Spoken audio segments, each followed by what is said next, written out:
Bonjour à tous et bienvenue dans cette nouvelle vidéo de découverte des signes associés à la parole. Qu'est-ce que les signes associés à la parole? Pourquoi on les utilise? Comment je vous les transmets? Je vous explique tout cela. Nous allons d'abord commencer par que sont les signes associés à la parole? C'est un outil de communication bienveillante. Comment ça se fait?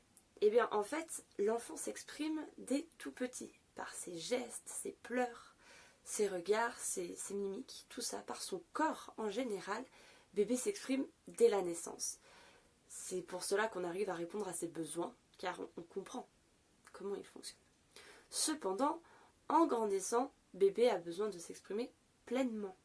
Et il n'est pas capable de parler avant à peu près 2 ans de manière claire. Il va pouvoir prononcer quelques mots, mais ce sera léger s'il n'a pas les signes associés à la parole. Les signes associés à la parole sont donc un moyen de permettre à bébé de s'exprimer. Mais d'où ça nous vient? Eh bien, ça nous vient des États-Unis, avec Joseph Garcia qui était interprète en langue des signes, en ASL, langue des signes américaine. Nous avons la langue des signes française. Mais je reviendrai là-dessus plus tard, sur une autre vidéo certainement, sur ce qu'est la langue des signes particulièrement. Donc Joseph Garcia, interprète, était donc au cœur de la culture sourde et a découvert que les enfants de parents sourds communiquaient mieux, utilisaient assez facilement les signes qui sont donc associés à des mots. Cela a commencé en 1980. Ils ont donc plus d'avance que nous sur le sujet. Nous, c'est arrivé en France dans les années 2006, avec les premières associations et donc les premiers réseaux qui ont commencé à former des gens tels que moi. Il y a donc Signes avec moi, qui est le premier réseau en France, et de tout cela est arrivé ensuite Éveil et Signes, avec qui je serai bientôt affiliée. Donc ces associations, ces réseaux forment des animateurs et des formateurs pour transmettre les vrais signes de la langue des signes. Enfin, pas tous les réseaux, mais ça c'est autre chose. Nous tenons vraiment à transmettre les signes justes de la langue des signes car elle est riche, elle est fragile aussi, comme beaucoup de langues, et il ne nous viendrait pas à l'idée, nous, dans notre commun, de transformer l'anglais, de le mettre à notre sauce et de faire du franglais en clamant que c'est une langue. Mais ceci est une autre histoire. Revenons aux signes associés à la parole. Comment on fait? Pourquoi on fait? Je vous réponds tout de suite. Pourquoi les signes associés à la parole? Donc, comme Joseph Garcia l'a démontré, et pas seulement lui, cela apporte beaucoup à l'enfant, mais aussi aux parents. Car un enfant qui peut communiquer dès tout petit, un enfant peut signer à partir de 6-8 mois, mais il n'y a pas d'âge de début. Ça dépend de comment il se sent, s'il est prêt, s'il a envie à ce moment-là de le faire.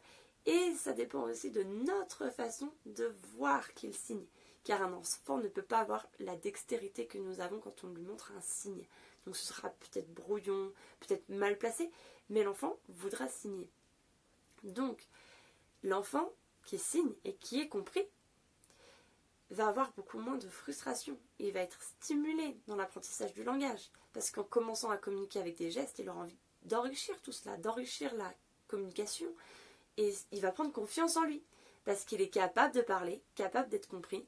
Et cet échange permet donc une richesse incroyable, une confiance, une assurance qui vaut énormément au niveau relationnel et au niveau humain.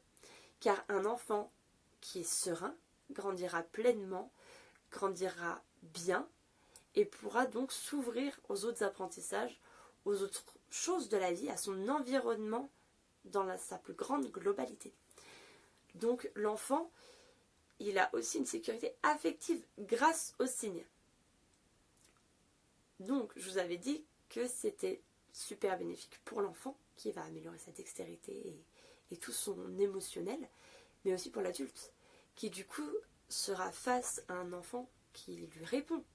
Au lieu de lui demander et d'être dans des pleurs, dans une incompréhension, de lui sortir tout ce qu'il y a dans le placard pour savoir qu'est-ce qu'il veut, ou alors de ressortir les couches, de vérifier.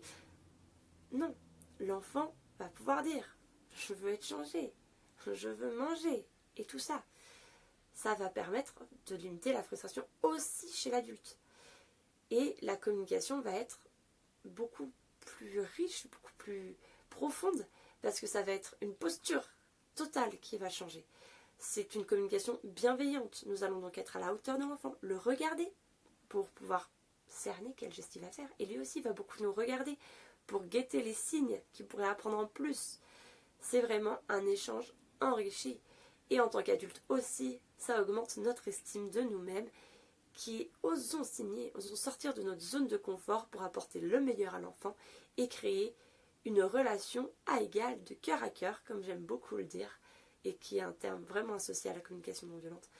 C'est vraiment quelque chose de magique, de pouvoir parler et de pouvoir échanger pleinement, même avec un tout petit.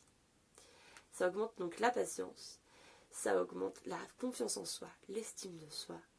Et quelle fierté de voir son petit bout signer pour la première fois, ou de découvrir tous les signes, et même les contextes dans lesquels il signe, ils sont vraiment fascinants. Et donc, comment on transmet les signes associés à la parole? Eh bien, c'est lors des ateliers que nous proposons, nous autres animatrices un peu partout en France, et les formatrices dans les structures d'accueil du jeune enfant. Les ateliers sont donc composés de 4 séances.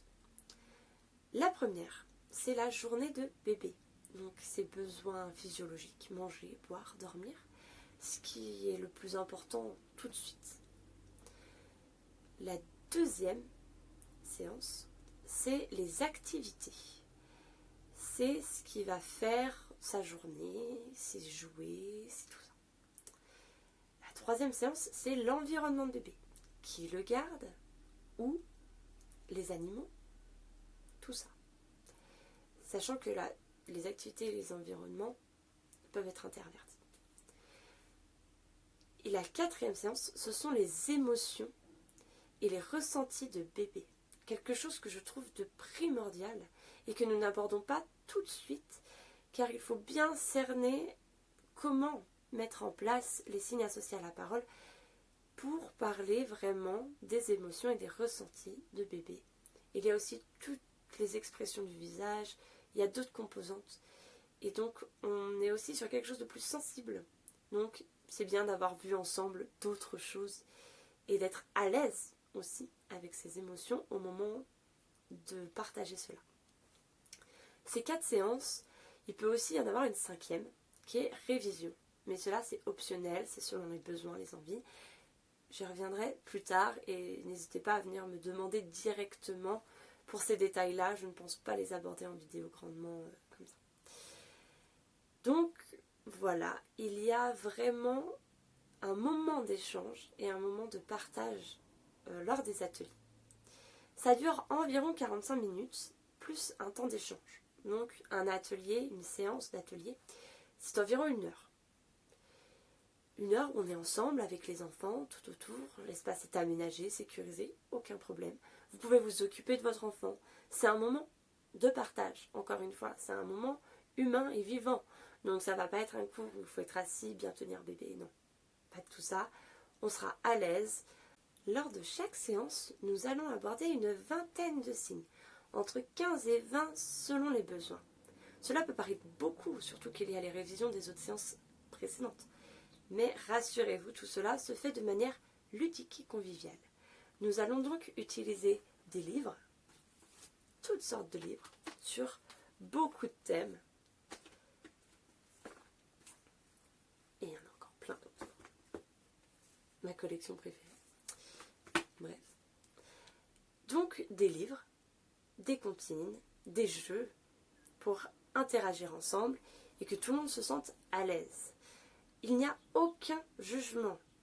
Je serai là pour vous transmettre le signe, le corriger s'il est faux, mais tout ceci reste normal. C'est un apprentissage et il n'y a aucune obligation.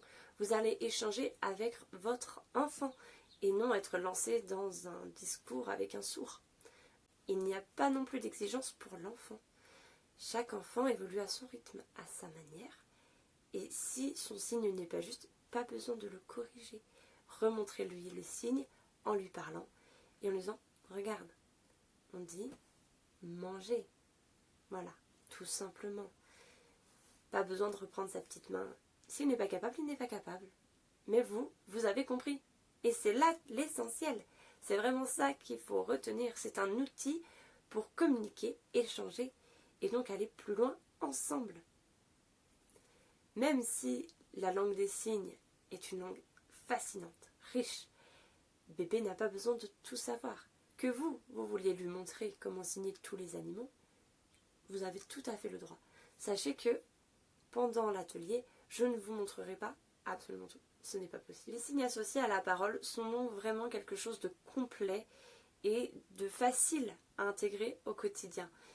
Les ateliers sont de courte durée, prévus sur des temps où bébé ne dort pas, au mieux en tout cas, et ce qui vous permet donc de mettre ça en place dans votre quotidien plus facilement.